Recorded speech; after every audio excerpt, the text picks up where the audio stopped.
啊，就是把这个水滴逼真啊，这个 comp 把它包到这个我们新开的这个立体的 comp 里面来哈，然后针对这个文字呢，我们又套用了这个立体的效果 Bevel Emboss 嘛哈，那其实有没有看到很熟悉？这些跟那个 PS 的这个效果很像非常的像因为它是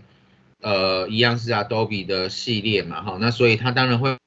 把一些大家常用的效果把它放进来，那所以它一样把它放到 A 里面来。好，然后所以我们来看一下，这边其实很简单，它就是一进一出的概念就是我一个是要出场，然后呢另外一个进场的概念。好，那所以你们看一下那就是我们之前做的这个立体字啊。好，我们要做这个立体字，让它慢慢的出现嘛，好，慢慢的出现嘛，好，然后跟谁交换？跟它交换的。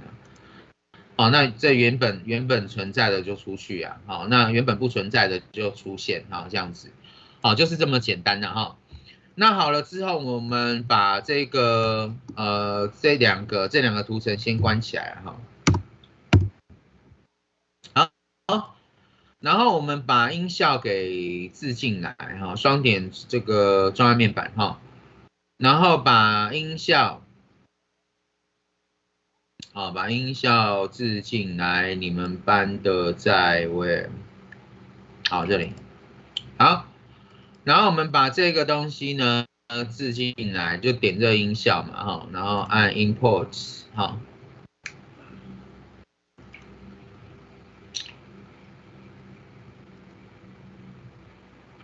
好，它置进来了。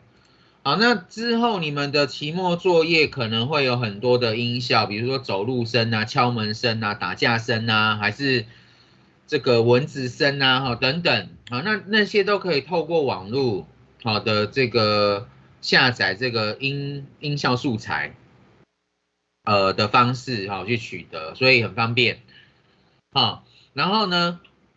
我们就要把这个音乐或者是背景音乐或者是音效要怎么样把它放进来，很简单，就把它直接拉下来就可以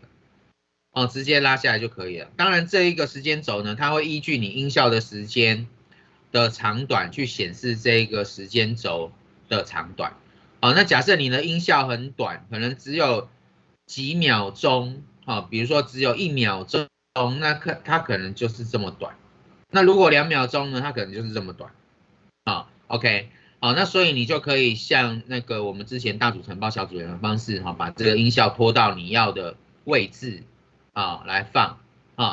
那音效呢很简单，你把它展开来，它这边会有一个 Audio 然后呢，你可以针对在这个地方呢下关键音格然后呢再设定你的背景音乐或者是音效要出现的时间点比如说我设定到1秒好了啦。好，在这个位置我下第2个关键音格，然后这时候呢，我就可以输入什么大声一点，比如说2、2啦，输入+2。那我回到上一个，当然就是要变成是复数啊。当然你也不要复太多了，不然它爬升的这个声音会很奇怪好，那我们再到快要结束的点快要结束的点我就下这个第3个关键音格然后呢到这个结束的点再下另外一个关键音格，那这个关键音格就要是负值了就要是负值了那所以我们来播播看。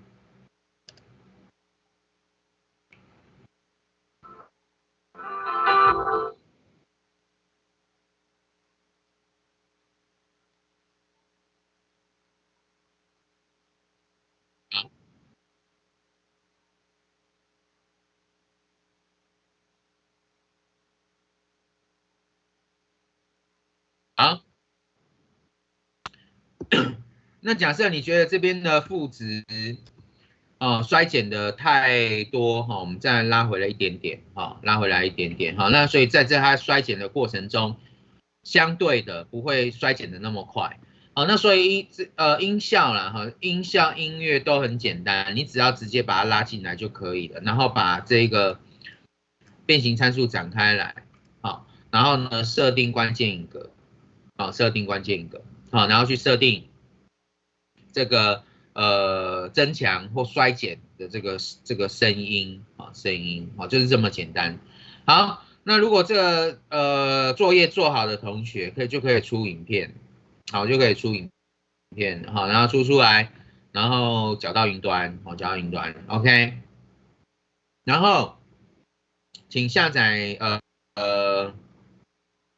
这个图片哈。